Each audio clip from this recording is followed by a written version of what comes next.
it's a very tough scene to imagine. 10 to 15 years of memories and life just vanishing. One of my cousins lost her husband in the last few days before the ceasefire. From your assessment, how strong or weak is Hamas today? And as long as the occupation exists, people will try to resist it. That just shows how much the Palestinian people, especially in Gaza, feel about the Syrian revolution. When my father went back, he told me there's nothing here. The Gaza genocide has come to a pause with the hope that a ceasefire will remain in place. The details of the deal has allowed many to return to their homes, shattered by a deliberate attempt to destroy all of Gaza's infrastructure. The West remains accomplices, and its media have shamelessly misrepresented what has happened. Last year, we spoke to Amr Abdul Latif from Gaza, who told us about his life growing up under this brutal occupation. Today, we have him back on the show. Amr Abdul Latif was recently a resident of Gaza. He came to the UK to study his postgraduate studies at St. Andrews University and now works in the country. Amr, assalamu alaikum wa rahmatullah, and welcome back to The Thinking Muslim. Wa alaikum assalam wa rahmatullah. Happy to be here. Well, it's I don't know what emotion to show because we see joy on our screens, but also we see immense sadness. I know you're from the north of the country, and your family ended up residing in the south during this horrendous 15 months. Just, I don't know, give me your reflections on what you've witnessed in this past week, Amr. First of all, I'm happy to be here, and I think the show is doing an immense job at bringing awareness and keeping the Palestinian issue alive at this very critical time. So, yeah, I appreciate that. I think the past week has been overwhelming. People are still questioning, is the ceasefire going to last or is it not going to last? And that's the main question people are thinking about. But also at the same time, they're thinking about how can we, get by our basic needs? How can we get our basic needs met? How can we provide for our children?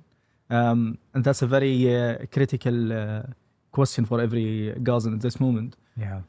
Generally, on the political perspective, you see people being able to return.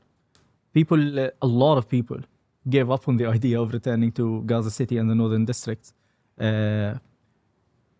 But we still saw people return in huge numbers from the south. My family is included in that as well. So generally, people are happy to be able to return to see what has happened. If you listen to interviews, especially live interviews of people on the journey back, you see how people have very, very different opinions. But mostly they speak of being able to see the rubble of their houses, put a tent on the rubble of my house and sit in that tent. That's what people say they want to do. It's better than living in the south where, no one basically, because you fled to an area you don't usually go to. So other people are thinking about how can we get the bodies of our relatives and friends out. And it's a very tough scene to imagine, especially with the amount of destruction that's been done. But at the same time, you see people celebrating the fact that they're able to return, as well as the fact that they managed to get Israel not to achieve its objectives. And that in itself is considered some sort of a plus, let's say. I don't like to use the word victory after all the massive destruction and all the sacrifices. I don't like to use that word, and I think on a personal level, I think it's it's difficult for a person to say that word without thinking about what it could mean to people on the ground that have lost tens of people in their family and in their friends. If you classify as a victory, that would definitely hurt them, I think. But we can expand on that point later on. Yeah. But I mean, people are generally happy about being able to see the remains of their houses, the people they've not seen for 15 months now.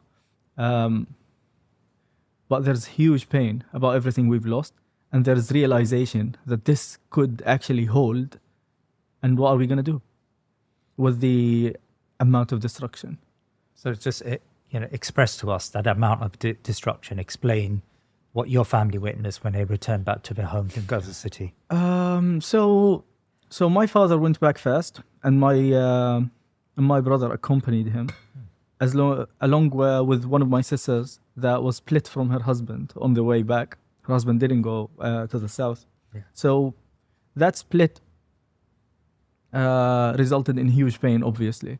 But they went back immediately as the way was open. Immediately, I advised them not to. I was kind of afraid the Israelis would break that, because it's such a humiliating sight for them to see everything they've been trying to achieve, that ethnic cleansing from the entirety of the Gaza City and the northern district. All of it just fall apart. So I thought they would bomb it, but thankfully they haven't so far. She's met her husband. She's seen him. She's happy to see him after 15 months. But for my father, for example, he's lost his house. We had an apartment building. I don't know how you describe that, but it's a house with several floors. My floor, for example, is on the second floor. My brother's on the ground floor. My father and my mother on the first floor. That's all flattened. There's nothing left. So you're talking about 10 to 15 years of work just vanishing in thin air. And 10 to 15 years of memories and life just vanishing. And I think that's a huge toll to have on a person, especially older people, to see the work of their lives just disappear. So my father took that. It hurt my father. I think one of the things he said to me is, I don't want to go see it. He just doesn't want to go see the rubble. We're fortunate though. We're fortunate. So my family, we have other options. So my father is sitting in a flat with my mother right now. My sisters managed to go back to the remains of their houses, and thankfully they weren't completely destroyed. They were damaged, but they're salvageable. Like you can make them work with a little bit of maintenance. So we're much more fortunate than other people.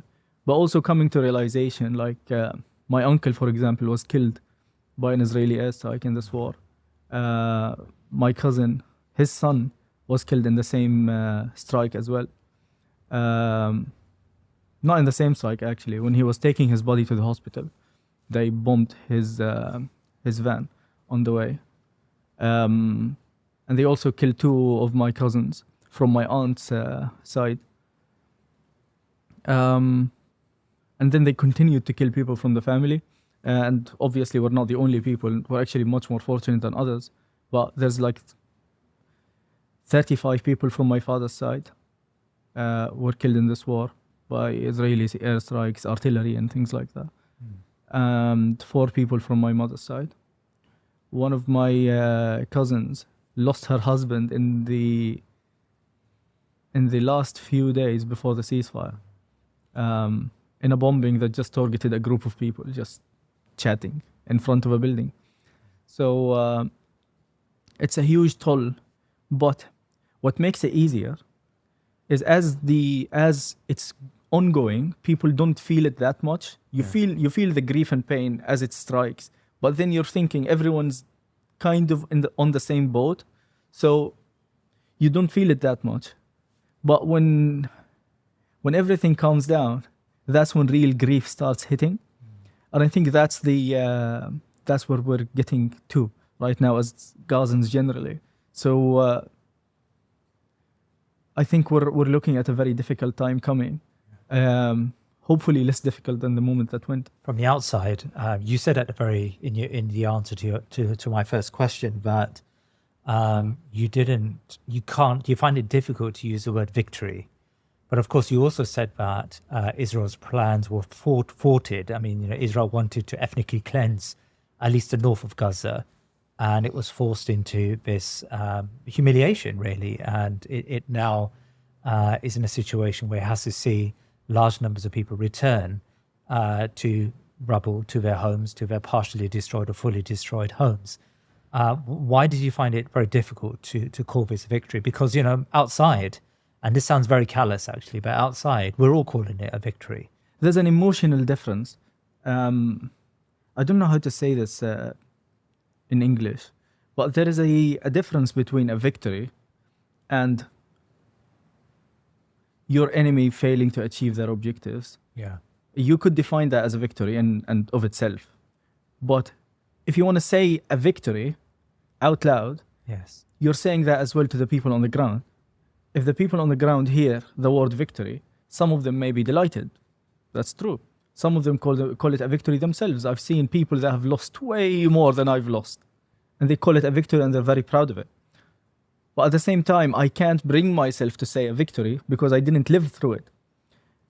I didn't pay the same sacrifice that the people on the ground have paid.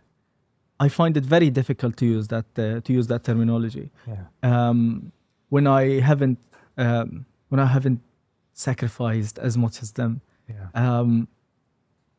But I do realize that the Israelis haven't achieved their objectives. I realize that we've certainly gone back. Yeah. We've achieved, you know, people are finally seeing their prisoners come out. So I want to tell you a little story actually about this. One of my sisters calls this a huge victory. Yeah, she's very happy about it, even though she lost a lot. But she's a teacher, and during the genocide, she made a school kind of a school in tents to teach children and things like that. So she collected a group of teachers, and they made their own kind of project. So one of her students has her father in Israeli prisons, and he's there for 8 life sentences. 8 life sentences. In Israeli terms, I think they have a life sentence is 100 years, not 25 years, like in other places. So like he's in for 800 years. And he came out in the deal. In the first few, I think in the second deal, Right. he came out, but she was absolutely struck by it. And my sister mentioned the story to me. Yes. She said, imagine this little girl, she's like 14, 13, and she's thinking, for my father to come out and for me to see my father, why does my friend's father have to die? And for a 13-year-old to say that thing, it makes you wonder about the prices or the price or the toll that was enforced on the Palestinian people generally, but specifically the Gazans. Yes. Not only by the Israelis, but all their accomplices as well. Give me your reaction to the following comment I'm going to make. I met with Muslims in the UK, and they would say something like, the people of Gaza have paid a price for preserving the land and for keeping sincere against this oppression. They're committing themselves to a rebut against, you know, the occupiers, and there's this overwhelming feeling that the people of Gaza has paid, you know, a high cost, that it's for a virtuous reason. I mean, tell me about how you respond to something like that. I think that, to be honest, you may consider my statements a little bit controversial. Statements like that leave a lot to wish for in terms of empathy. Like, I think people need to realize that the Gazan people are just people in the end. We're people who have emotions, we have dreams, we have hopes. Like, we're not a people that is just committed to a single thing that want to achieve it in any way possible. Like, we are a people. We have a lot of people that think what you've said, all right? And that is true. But there's also a lot of people who don't. A lot of people who think nothing is worth the sacrifice of my children. Nothing, absolutely nothing is worth me losing my children. One of my sisters thinks that. So for someone from outside to say things like that, it may be appropriate in certain scenarios, but I think generally it's I think generally it's hurtful to hear things like that, especially when the sacrifices for freedom, the sacrifices for the freedom of Al-Aqsa, the freedom of Palestine, is not a thing that should only be put on Gazans or just on Palestinians. Imagine the following scenario. Imagine if the war had happened, and Israel was left alone. The Israeli entity was left alone to fight and fend for itself. It didn't have the Americans behind it. It didn't have the Germans behind it or the British intelligence behind it. Things would have been way different. But you have a world war against a besieged people. How do you expect them to come out, victorious in material terms? I think if you say things like that, you have to make sure that you have the responsibility and you're acting for your responsibility to be able to say statements like this. It's just something I feel, but I'm pretty sure people would feel differently about this. Yeah. There is a good portion of Gazan Palestinians who feel this and feel like they've achieved a huge victory. Like even people that have lost a lot. Like I know a person who's a doctor. He's lost his entire family, wife and kids, everything. He's 50-something years old. And he keeps talking about how this is something in the core of Islam, that we have to be patient, we have to be persevere in these circumstances. We have to do it. And when it ended, he proclaimed that this was a victory, even though he lost everything. So I know people that have said that and feel that. But for someone who's not taking up the responsibility that he has or they have, I don't know if it's appropriate. I sense from your voice and your tone, you feel a sense of betrayal. Is that a right word to use? Generally, when you think about betrayal, you think about who do you expect to come to your aid generally, yeah? So if you're talking about that, you'd expect people, if we look at Gaza specifically, you'd expect people with resources, people with identity that are similar to you in identity, or people that are close to you in geography. And I think that's also like an Islamic kind of thing. Yet when you look at it, about what happened in Gaza, you saw Lebanon stand up, you saw Yemen stand up and do something. Yeah, they try to do something, and they've paid a heavy price for it, both countries.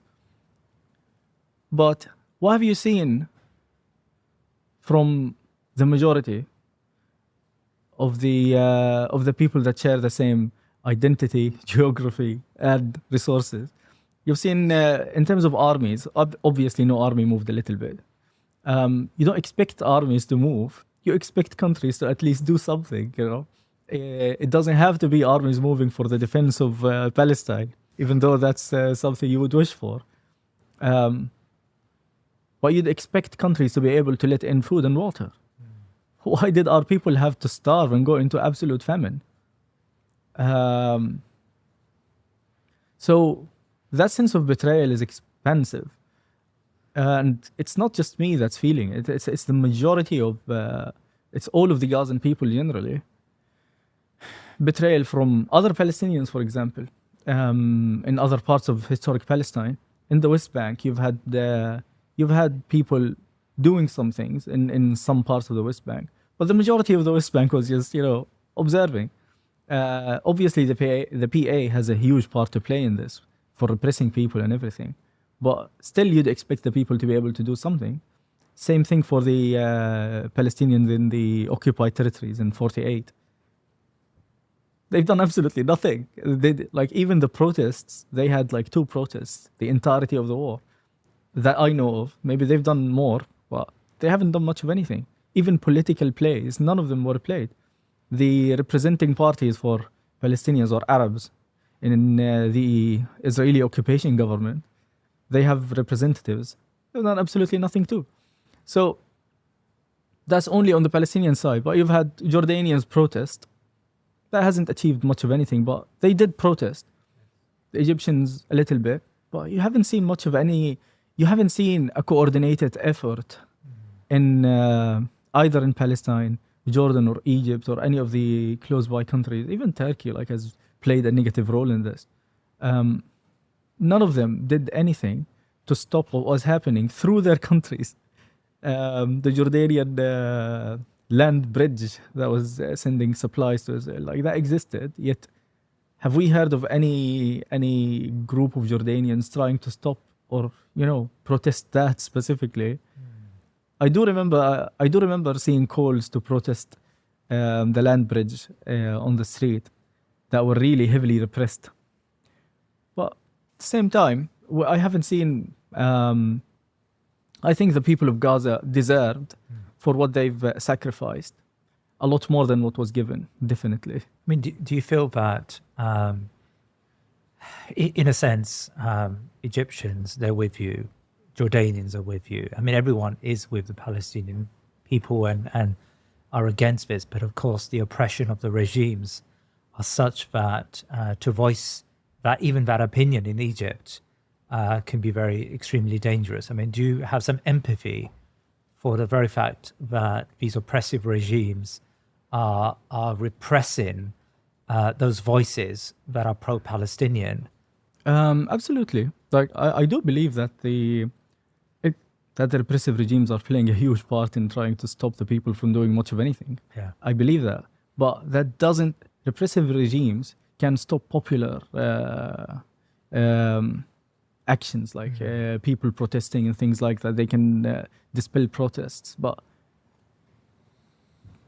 people can do way more than just that. So we've seen, for example, in the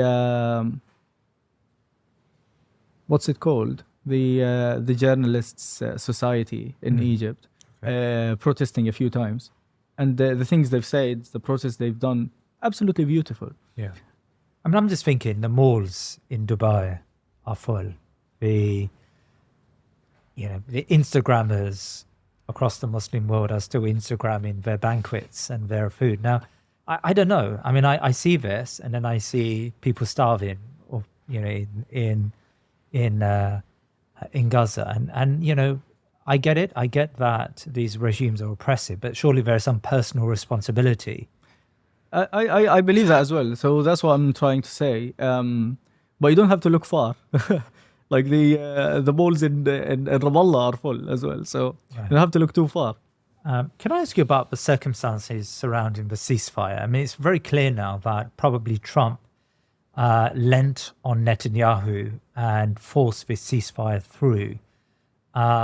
Is that how you read it? And is that how the people of Gaza read it? So, yeah, basically, it's very obvious, right? Yeah. It's obvious that Trump wanted this to stop for whatever reason he wanted it to stop, but he did. And that just maybe raises the question, was Biden really doing much of anything to stop it? Or were we really hearing true stories about how mad he is at Netanyahu and how tough he's being? Yeah. I think this has become very clear that the Biden administration just didn't want to do anything. They supported this and wanted it to happen through and through. But when Trump came in, he just wanted change. Yes. So that's what we're seeing. But we're not we're not foolish, right? The people in Gaza are not generally foolish. We know that Trump is mainly the reason, not mainly, but partly the reason why everything has happened, because he pushed the Abraham Accords in the first place. Yeah. And the Abraham Accords slowly started encroaching on Palestinian rights and the realization of Palestinian goals, which was, at least in declared terms, what the Arab states wanted. But we've seen that slowly, bit by bit, the Arab states are taking different stances and ignoring or bypassing the Palestinian cause. to normalize relations and create better opportunities, economic opportunities basically for themselves, which you can understand. To create economic opportunities for your country is a good thing, but you don't have to do it on Palestinian blood, obviously. So Trump was pushing this so hard that it resulted in everything we've seen, and everything we're seeing still. And we're not stupid to also say that Biden was a little bit better, because when Biden came in, he didn't reverse any of it. When Trump moved the embassy to Jerusalem, a huge thing for Palestinians. I mean, a huge point of pain for Palestinians. Yeah. Biden didn't move it back. He could have done at least the Democratic Party's declared goals when it came to Palestine. Yes. Yet he did none of it. So that's what people see. People realize these things. And people don't really differentiate much in terms of... I see a lot of people that don't differentiate much between American administrations. People just see all of them are basically the same. All of them, to us, are basically the same. They want to fight us basically because we're standing in the way of their projects. Yeah. So they want us either quiet or gone. So people realize that. Trump has announced that he wants Jordan and Egypt to take more people from Gaza. He talked about cleaning up Gaza. I mean, do you believe there will be a take-up from the people to move to these countries? I think you'll need to understand several things to understand what's happening or what could happen. Mm-hmm. We've seen massive amounts of destruction. Yes. When my father went back, he told me there's nothing here, and he can't see any semblance of anything. He said, I couldn't even recognize the main streets. I saw a video from the right opposite our house, right? A video of the entire landscape in all directions. There's absolutely nothing.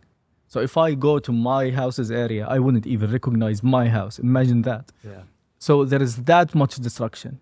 There is so much infrastructure damage that there is no water at all from in Gaza City and the northern district.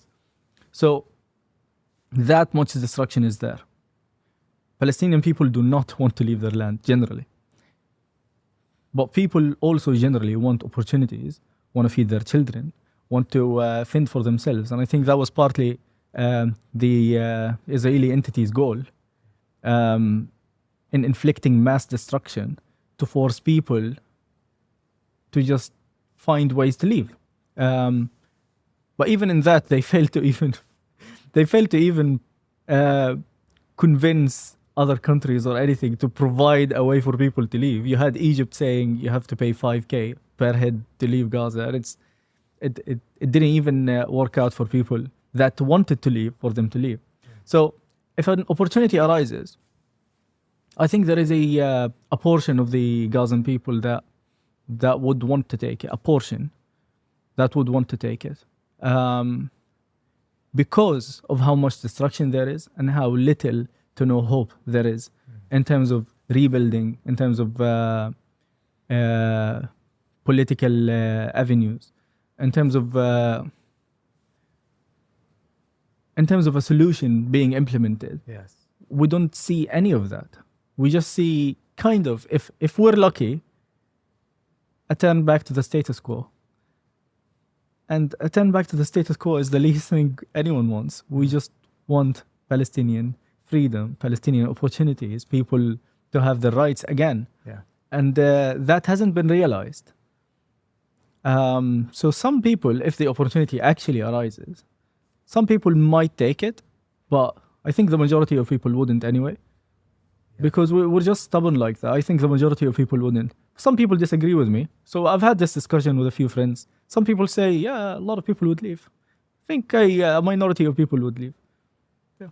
I mean, you would imagine that some maybe younger people will leave and their families remain in Gaza. I'm just trying to work out whether the intended aim of the Trump administration, of the Israelis, is in effect to clear out, as they say, Gaza by opening these avenues for people for an exodus. Mm. You know, there is a conversation that has been perennial. I mean, it comes up often in the Western press about the future administration of Gaza. And this is where we get it to the resistance and Hamas and its role. Of course, they've said they won't tolerate Hamas coming back into power. I mean, from your assessment, how strong or weak is Hamas today? I mean, you can just look in the photos you see in the media, and the photos coming out from Gaza. Obviously, the resistance still exists in all the different parties of resistance still exist, Hamas included. So in terms of power, they've obviously been weakened a lot, but they still exist, and they will always exist because their existence is reliant upon the occupation's existence, because they want to free Palestinians. And as long as the occupation exists, people will try to resist it in whatever means possible to them. And no one talks about the root cause like that. Everyone's just talking, oh, how is Hamas? Or how is the resistance going to deal with that or deal with this? But the resistance is a natural reaction to the occupation and how much damage we've been taking from the Israeli entity. The occupation entity is just continuously making lives of Palestinians harder.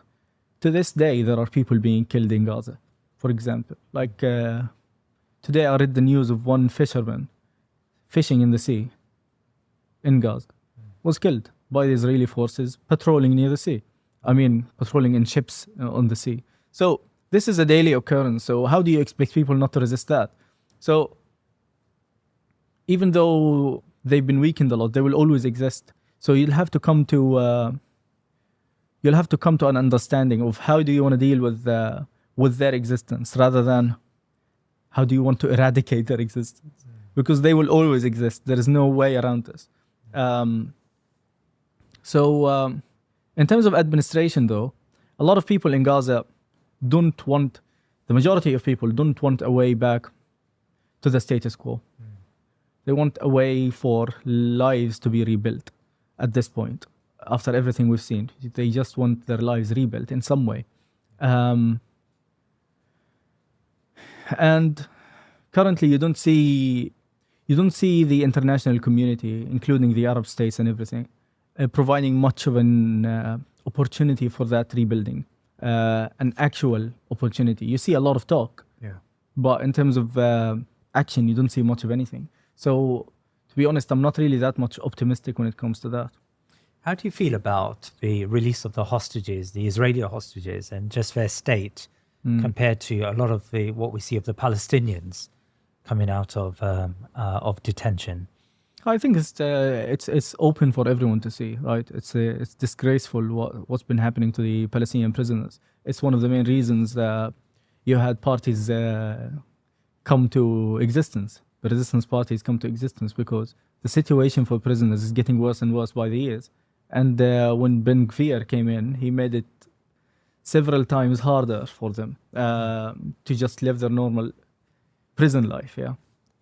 I think that situation is absolutely disgraceful. And when you see the Western countries and everyone seeing this, yet not speaking up about it or trying to do something about it, it's mind-blowing, especially when you see how we've been literally under a mass bombardment, yet you saw resistance fighters trying to, take care of the prisoners they had, give them food, even though it was so scarce, and let them out in a good health condition, and that you can hardly find a single Palestinian prisoner that comes out in a good health condition. You can't see it. So all the Palestinian hostages that are coming out, you saw kids and women. Majority of them you could see the bones through their skin. So how do you expect people not to want to stop it in any means possible to them?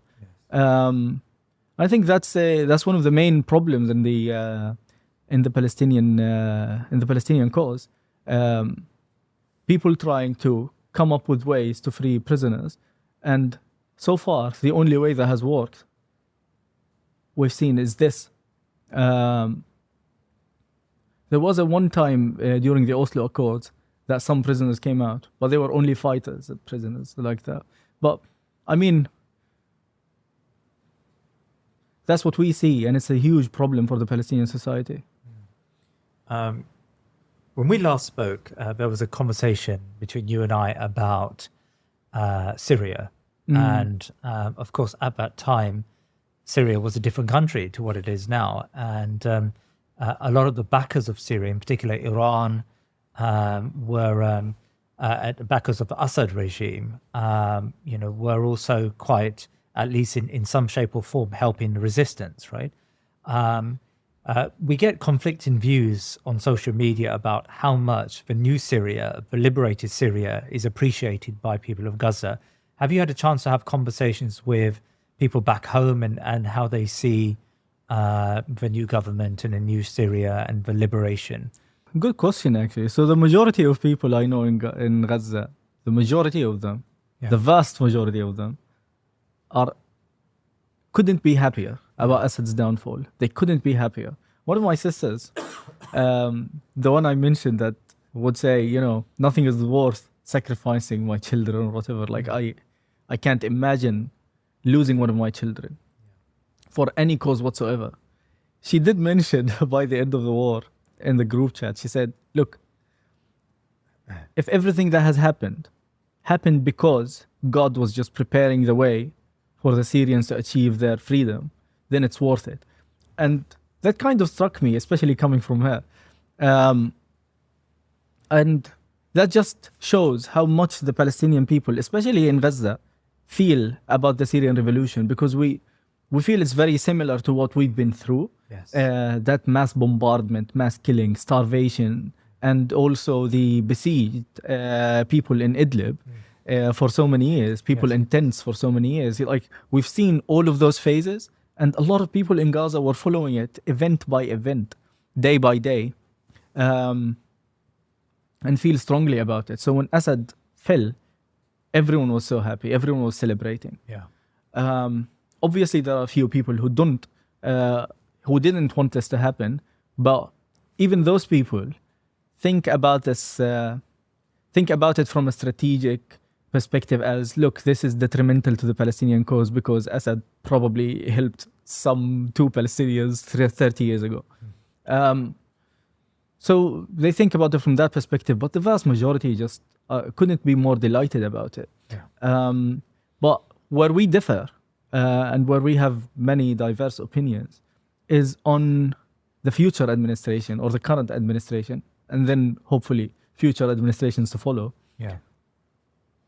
We don't see much of anything yet from that administration. Obviously, it's only been in power for a month and a half now. Yes. So you don't expect much there. But we don't know how it's going to go. You see people being skeptical about it, especially in how everything had happened, like how everything happened or came to happen in there.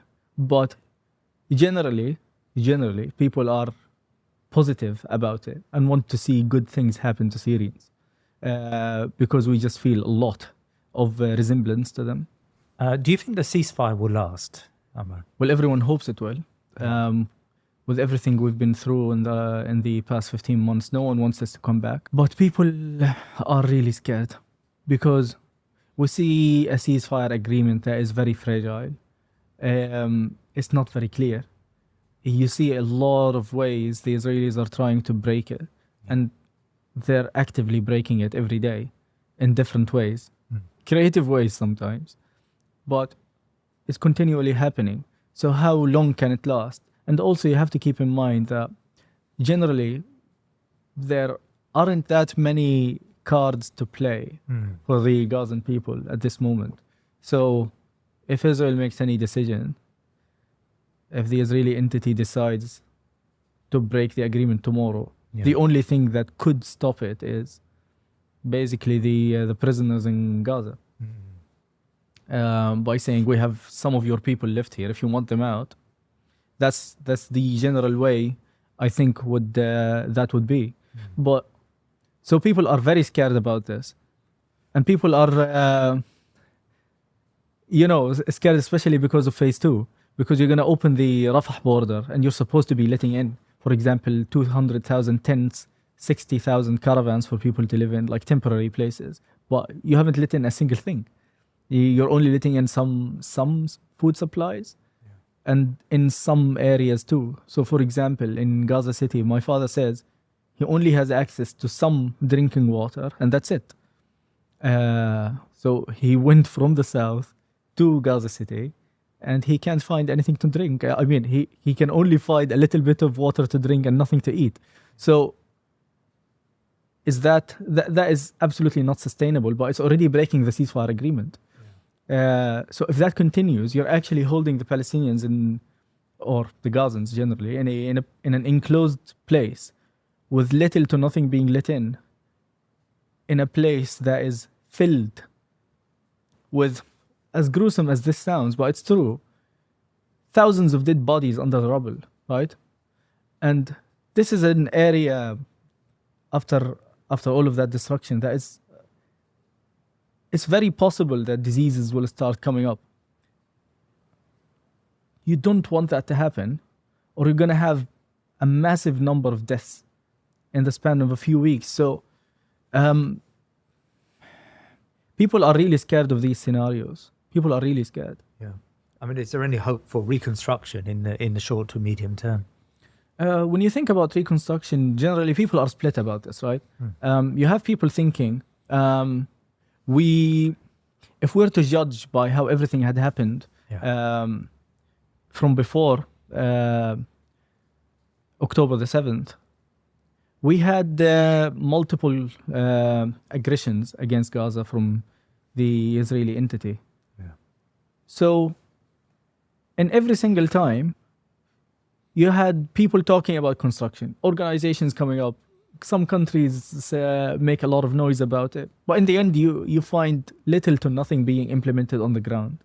So people have almost always not seen a single thing in terms of efforts of reconstruction.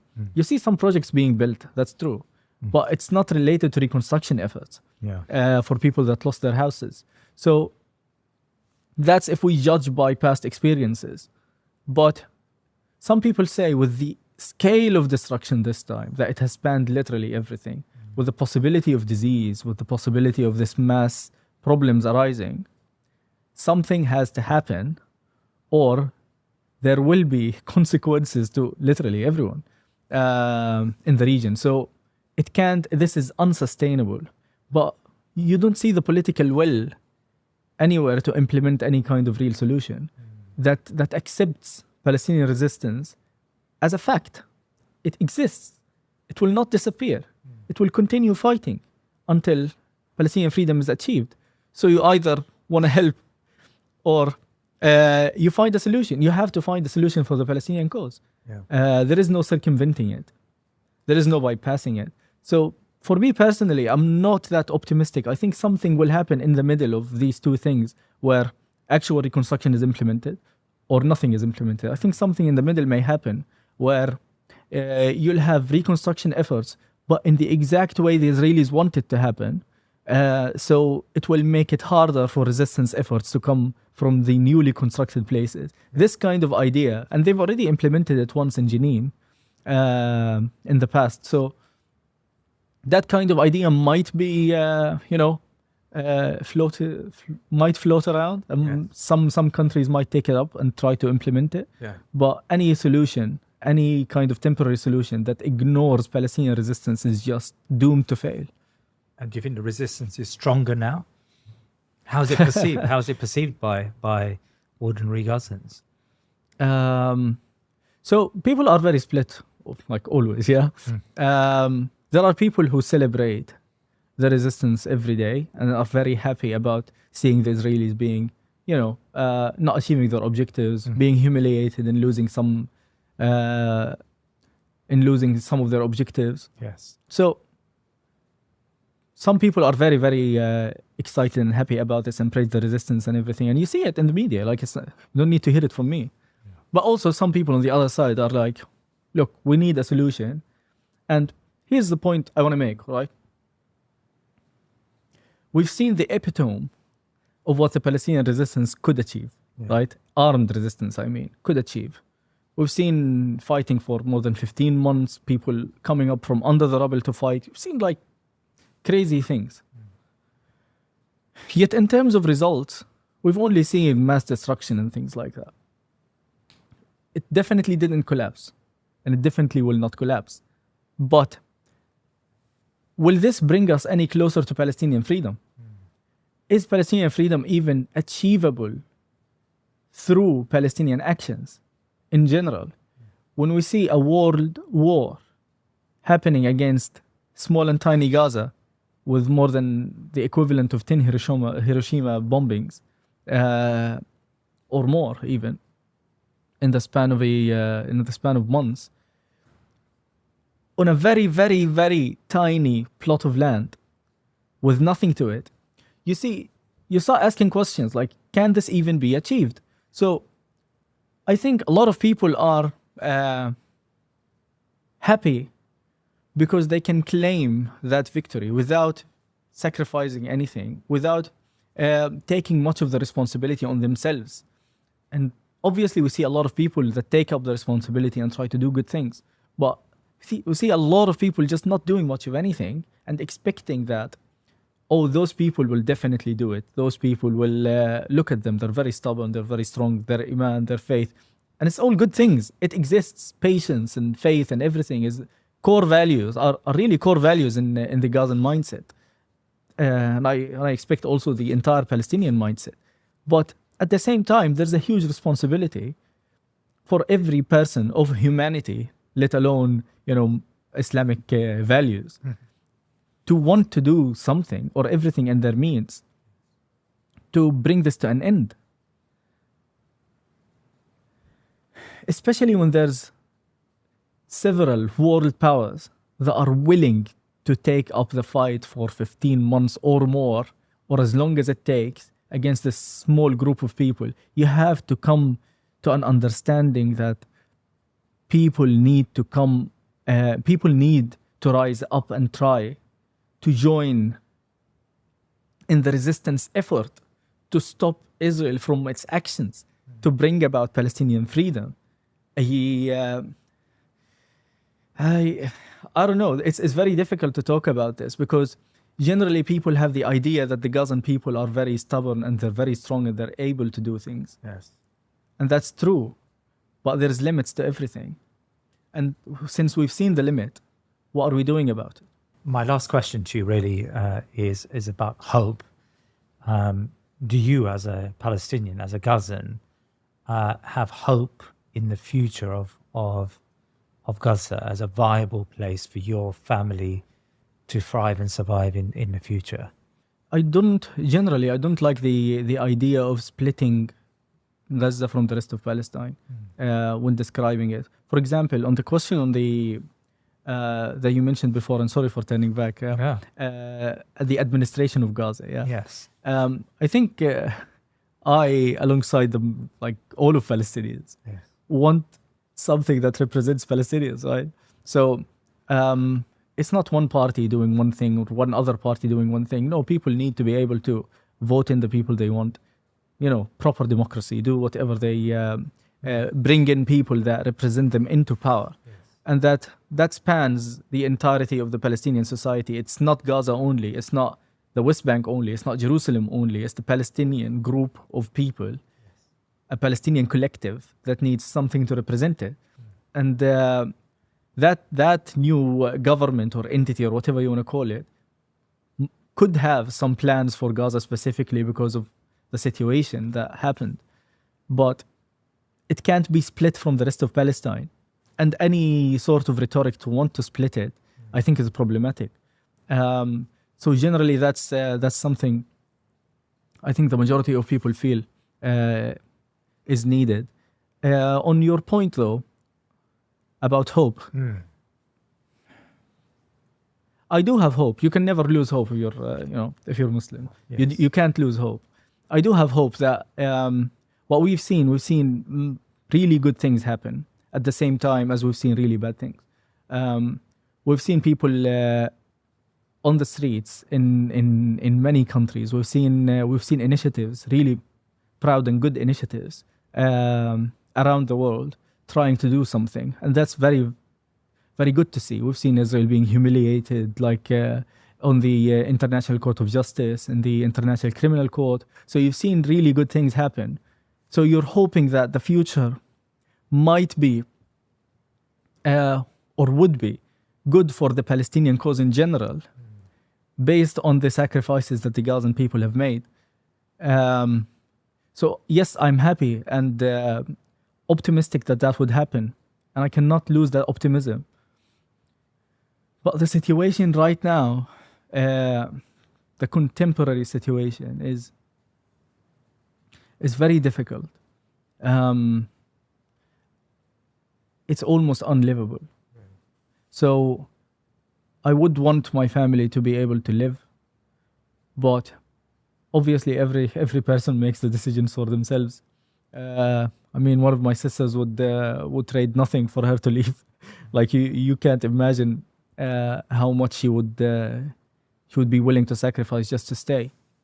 But every person has to make the decision for themselves. But at the same time, you don't want this to turn into a mass exodus. Yes. Or you would risk losing a very important part of the Muslim Ummah generally. So people need to do their part right now and help in whatever way possible the Gazan people to be able to be steadfast and remain on their land, build their houses, build projects, and try to make a living. Otherwise, we would be looking at a much greater disaster. Amr Abdul Latif, Jazakallah khair. Thank you so much for your time today. Thank you for having me. Please remember to subscribe to our social media and YouTube channels, and head over to our website thinkinmuslim.com to sign up to my weekly newsletter. Jazakallah khair.